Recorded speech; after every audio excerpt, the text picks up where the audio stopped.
Are you working on your author career but struggling to get that first book published? Does the goal of being an author seem too lofty? Or thoughts of having multiple books and making a full-time living are as fantastical as living in Cinderella's castle? Welcome to Discovered Wordsmiths, a podcast where aspiring authors can be heard. Join Stephen Schneider as he finds and talks to authors you may not know, but authors that have gotten their foot on the author career path. Hear what they've done to get there and where they want to go now. Settle back. It's time for a bit of inspiration and advice. Come listen to today's Discovered Wordsmith.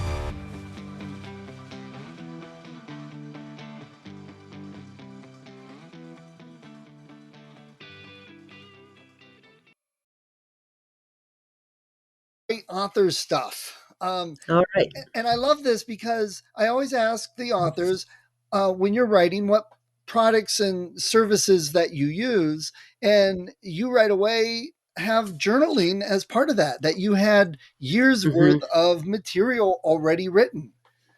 Right.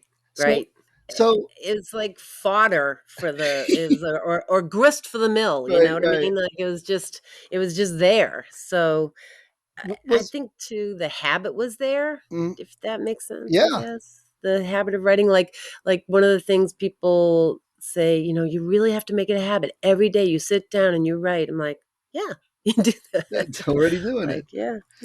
So were these journals like paper that you wrote in with a pen, or did you do it? Yeah, they were, those little journals that look like the outside looks like a cow, kind of black and white, marbled kind of thing. Yeah, that's all they were. They weren't anything special. They weren't any, leather bound, whatever. They were just journals. And I actually, after I had a handful of them, I was like, I better start numbering these puppies. I'm going to get confused about everything. I'm going to have to go back and forth to figure out the chronology. So I started numbering them, and there were umpteen of them by the time I got to this. So yeah. When you wrote the book, did you do it longhand or did you use computer?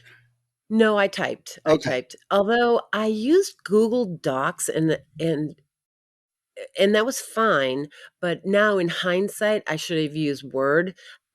Because when it came right down to it, I ended up having to I changed to Word for the editing parts. And I think I would use Microsoft Word if I went forward at this point. Okay. Yeah, I know some people do like Google Docs, especially if they work collaboratively, because you can have multiple people getting on. So right, I've heard, and I hear Scrivener a lot too. So I hear it all over. Yeah. I get it. Is there any you read that book and you found book launchers and they helped with all that? Is there any other services you used for the writing or that you like? Not for the writing, but I have my website is done with WordPress and Flywheel. Okay. And then my email service is through ConvertKit. I like ConvertKit. I like ConvertKit a lot. Trying to think of anything else that I have used. Just ConvertKit was really good about like organizing email campaigns and stuff like that. I like them. I think that's about it. And you're working with book launchers. What are you doing to market the book? Are you doing the marketing? Are they doing it? Is it a combination? It's kind of a combination. Marketing is kind of hard. I mean, it's not something you should just sort of dabble in. You really have to know what you're doing. And I struggled with it at first. I was trying to make my own website, and it was shoveling sand against the tide. It was ridiculous. I mean, I was working so hard and so frustrated, and I'd just like get to the end of the day. I'm like, oh my gosh, I've been so out of my depth all day. And my husband finally is like, Trish, you are barely above water. You've got like one nostril maybe, and you're just trying to keep your head above, but you're not doing it. And he's like, you really, really should hire this out. So after I spent a truckload of time with Squarespace, I said uncle, and I hired somebody else to do it, and it was so much easier. So And that I like hearing that because it's helpful to others. Yeah. But so Squarespace is one of those that I hear a lot of people want to use, Mhm, but I mhm. try and say the problem is you're stuck with it and your choices are limited. Once you want to Yes. move, it's even worse. So I try and encourage people Right. not to do that to start with. And as you said, you spent a lot of time on it with subpar results. Whereas Right. just it's like, oh, I don't have the money to spend. But if you're getting subpar results, you're not going to make that money back either. So it's one of those things that Yeah. I know it can be difficult, but it's probably advisable to find someone good and to own Y the site yourself. you know the saying, "Stay in your lane"? Yeah, That's a stay in your lane thing, right. right? I mean, that is not my lane. I am not in that lane at all, and even just updating it, I've gotten my husband to get involved, like, to update things or put things on there, but, it's just it's so not in my wheelhouse, and I just have to recognize that and accept it Yeah. and then find a way around it, right? So, that's what I did. Nice. Okay. Yeah. So we mentioned marketing a little bit, and that leads and the website, and that leads right into the topic for the day is author platform. So Author that's platform. a great choice, especially for new authors. So why did you choose that as our topic? And tell us a little bit about your author platform. Well, I chose it because I felt like I kind of blew it. Like, I didn't realize how early you need to start that. That is, like, really important. And, well, to begin, let me just say this. Author platform, to make it super simple, it's who you are and who you can reach. That's all it is. Okay. And I don't think I had any idea that I needed to make an author, Facebook page and an author Instagram page and this and a that and the other thing, and I just didn't know about that part.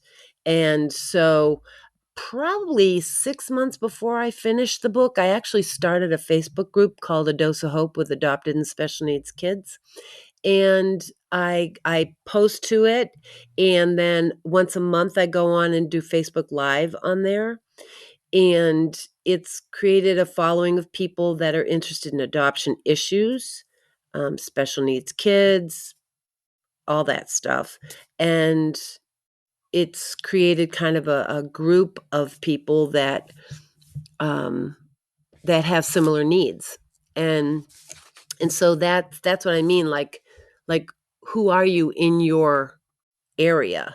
That's what author platform is. Okay. So did book launchers help point you into these are some of the things you should do or ideas or tell you you have nothing, you need No, something? no, I actually somebody else told me that earlier. I didn't find book launchers till I was well into the part where I was getting into editing and stuff. Um, Somebody else told me that you really need to start thinking about your author platform, and I was like, "What is that?" You know? It sounds like the It's like, gunship or something. yeah, like, I don't know what that is. Yeah, am I gonna do a tap dance? What are you talking about? A Right. platform? And so, yeah. So, anyway, I've got an author page on Instagram, an author page on Facebook, and I have the Dose of Hope, a Facebook group. But Now, I totally agree, and that's one of the things I've worked on. And I know a lot of others work on. One of the pushbacks I hear from authors is, "Well, I want to write. I don't want to run a business." But if you're not getting an agent and sending it out to Random House and all the other publishers, then you are a business and you need to do these things. Um, yes. and you agree with that. Yes, right. And Yeah, I mean, I don't know, I mean, had somebody told me it was all this involved, maybe I woulda shied away a little bit, um, but it was just like it came like, "Oh, and now you have to do this." "Okay." "And now you have to do that." "Okay." And it's like, you just realize how many things are involved in yeah, actually publishing a book. But, I mean, you know this, Stephen, like, 95% of the people that say they're writing a book don't finish it. right. and 95% of them don't publish it. Right. So, I Or mean, we're going down like this, right? I Like, yeah, I know some authors that they still have that mindset, and this is valid because this is kind of the thinking of the general public is, oh, I wrote a book, now Kevin Costner and everyone else will come, you know, right. and That's how it it's works, not isn't how it it? works, especially Not at nowadays. all. Right. Not at all. So So, you learned these things as you went, like the website. You right. okay? Here's what I'm going to do. Now I've learned. You did learn from that. Here's what I Yes. need. I figured it out. What I need. I figured out how to do it, and that's not for me. I'm hiring someone. So just about every other piece of this, you could hire someone too. Now you can't be spending $3,000 a month on all your On social marketing, media. yeah, and all that. You're not No. going to probably make that back unless you're lots of books and you've Right. hit the time seller list a lot. Right, right, right. So you are learning all these things, but there are things you can hire out and things you can still learn from, like Right. your Facebook page. It doesn't Mhm. take a lot to learn how to have a group on Facebook. So, and do you Yeah. think that the people coming to the site are going and signing up for your mailing list, are buying your book, are telling others to buy your book? Is it helping? I think so. I mean, I've gotten feedback from some of them, and a lot of them are moms that are, they can't sit down for 6 hours and read the book straight through, right? So they're going more slowly. And then I had another woman say that she was reading it slowly because she was just trying to like savor it and kind of think it through. I had another mom say, like, I read and I read and I never wanted it to end, but at the same time I wanted to see how it came out, right? And so yeah, I think so. I think I've gotten some reviews that sound like people that might be on my um show, but also another thing I think that authors need to be mindful of is not just putting content out there on social media, which is good, and you have to do it, and you have to do it consistently. But you also need to engage in other people's content. So let's say, like, I have a bunch of hashtags that I work off of, and I go into that hashtag and I just start seeing the other people that are posting in that hashtag. Um, Nobody else is doing hashtag it was enough. That's all mine. But if I go into hashtag foster parenting or hashtag special needs mom or hashtag adoption journey, etc., I'll go through and I find stories and I'll write to people, or somebody's struggling with something and I'll just write to them, like I today and it's called engagement, by the way. I didn't know the word, but they said you need to do engagement. I go, okay, teach me. And I learned, right? That's not something they can do for me. I need to be the one because I'm the one that has content in here, right? I'm the one that has it in my head. I'm the one that has the lived experience. They can't do the engagement. They've never adopted a kid, or they've never dealt with an IEP, or they've never dealt with a tantrum or whatever. So today I was engaging with a woman that was adopting a little boy that was 14 months old. It was a young mom that she never attached to this little guy. I don't know how in 14 months, but anyway, she gave me the story about how this woman is contacting her a lot, and she might ask about the baby, but mostly she talks about her troubled life.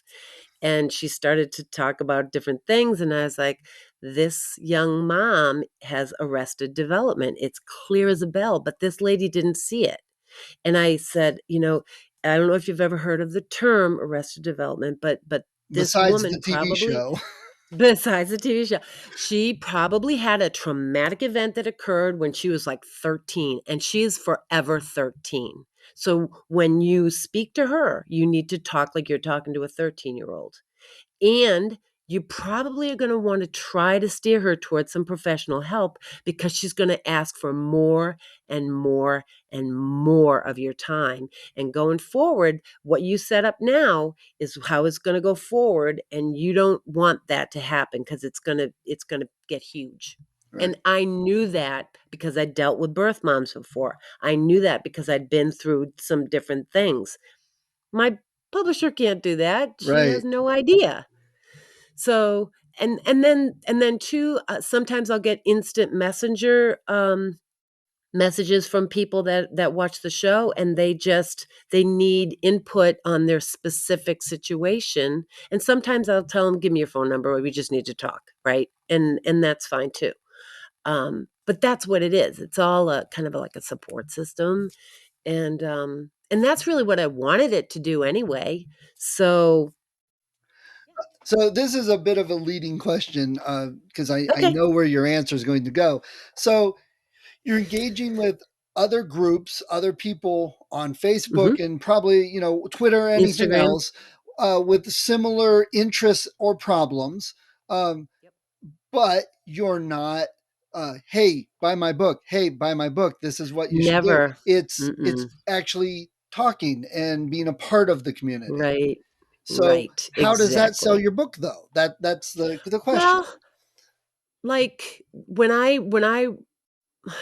post on my Dose of Hope page, if it's something like, this is just a quote that I say, right? This is not somebody else's quote, I'll make a meme out of it, and I'll put Tricia K. Campbell at the bottom, because my husband told me people will steal your content if you don't do that. So I'm like, okay. So one of the things I always say is, children are books to be read, not to be written. And some people see kids as a blank slate they're going to write on. I'm like, yeah, that's not right.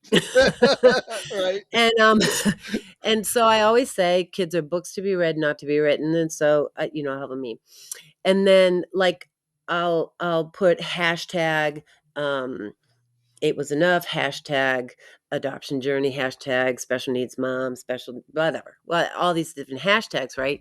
And then sometimes what happens is the person will go back to my author page, and they'll find me, and they'll see that there's a website, and then they connect to the website, and da da da da da da, like that.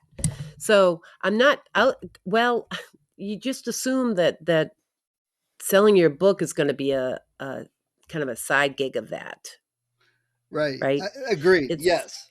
Yeah, you don't you're not doing it to sell books. You're doing it to help people, and then That you know, does sell the books. yeah, Yeah, and that's also book. you're not writing the book because you are necessary. You're not engaging in telling people, I wrote this book. This is what I did. You're actually interested. This is Right. a topic you're interested in, and this applies, I think, Right. to nonfiction a little more than fiction. But you're obviously in there because you enjoy it and it's something you're comfortable Mhm. with, you're Mhm. knowledgeable about it, you want to help others, pay it forward, Mhm. all that. And that Mhm. comes through. So you've made yourself the expert also, that you're not getting on and you've hit them too. How many people are on their trolls that, oh Ugh. yeah, that method sucks. Go try this method. Oh, it so happens that I resell it. You get that I've help a had to lot. block some people though, like some people that would be mean, like I had to block them. You know what I mean? Some people that are just not necessarily even to me, like to people on my thing, like that I would be like, no, we Yeah. don't do that here, Yeah. and you just have to, which is unfortunate, but for whatever reason, people think on social media they can just be rude, Right. but Yeah, yeah. well, So, the side note, I've told some other authors that get like a 1-star troll review, and I'm like, did you click on the person's name? Because most of the time you do that, and they have either like 2 reviews, and they've never done anything else. It's an account created to slam those 2 books or uh, whatever, or they have uh, 50 reviews, and every single one of them is a 1-star complaining about something. oh my So gosh. it's so often, but um, Yeah.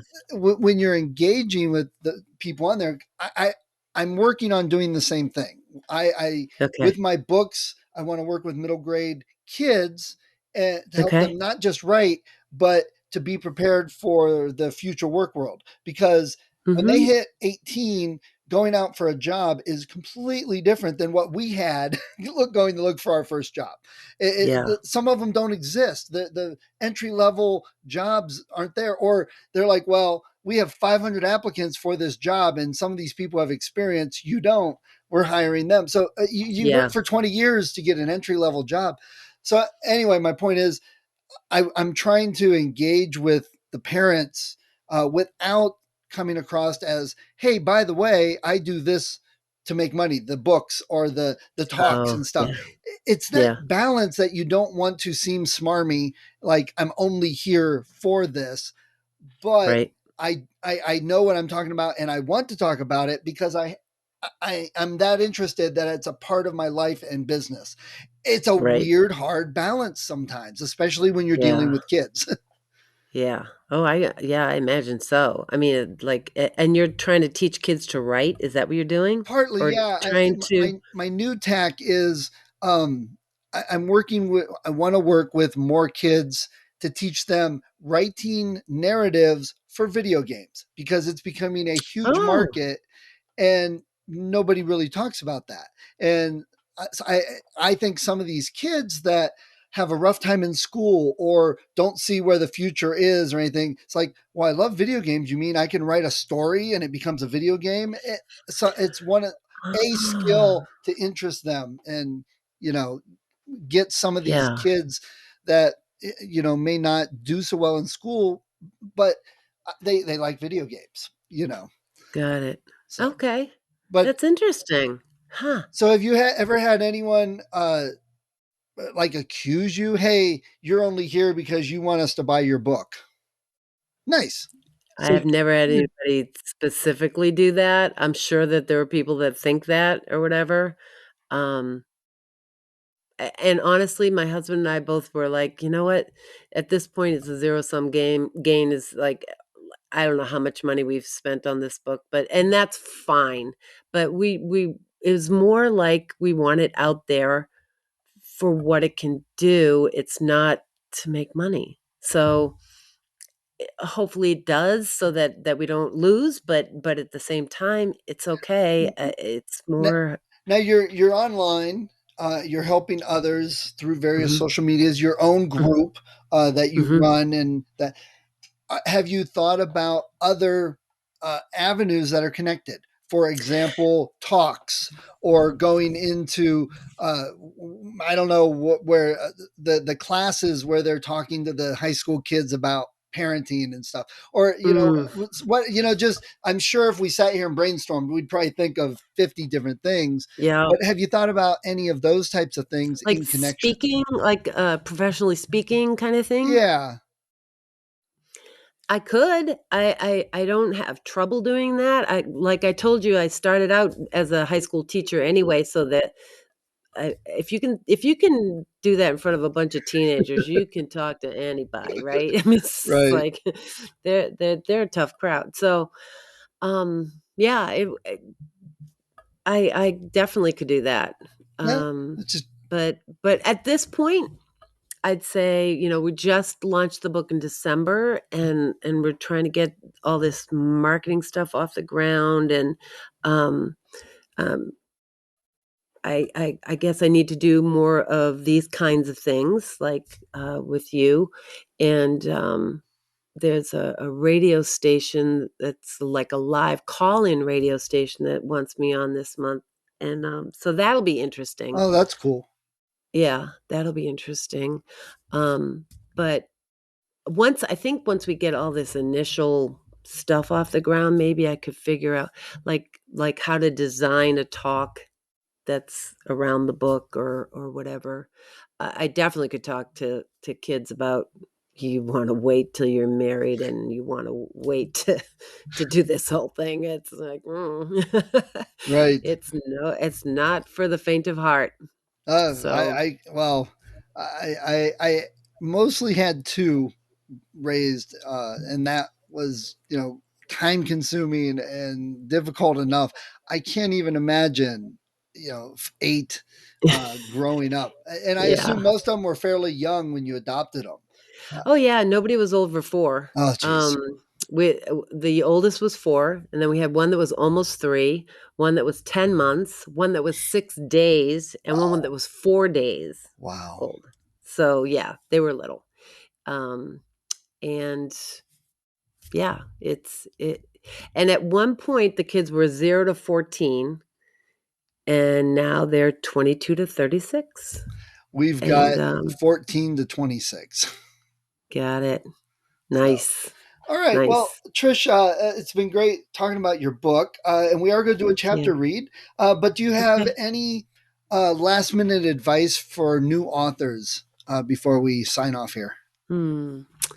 Advice for new authors. I'd say number one, get it out. Like sit down and write and just get it out. Don't rewrite. Don't edit. Just get it out.